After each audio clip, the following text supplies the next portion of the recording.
তোমার সাথে মন ভরে কথা বলবো বলে আমি কতকাল ধৈর্যের বাঁধ নির্মাণ করছি হৃদয়ে। ক্রমশ বাড়ছে তোমাকে দেখার অসুখ, অথচ আমার অপেক্ষা ফুরায় না।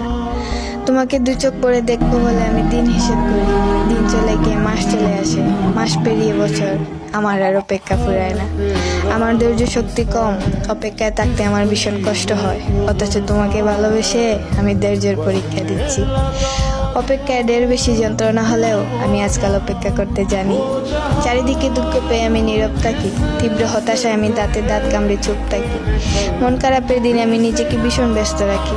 ভালোবাসা আমায় ধৈর্যশীল করেছে, শিখিয়েছে আদিম জাতি মানুষের সেই ধৈর্য ধরার কৌশল। তবুও আমি মাঝে মধ্যে হাঁপিয়ে উঠি। অপেক্ষা যে যন্ত্রণার, নিশ্চিত অপেক্ষা মানুষকে করে তোলে চঞ্চল, আর অনিশ্চিত অপেক্ষায় মানুষ হয়ে যায় হতাশগ্রস্ত। বয়স ফুরায়, সময় ফুরায়, সবুজ পাতা ঝরে পড়ে, তার যৌবনও ফুরিয়ে যায়, অথচ দেখো আমার অপেক্ষা ফুরায় না।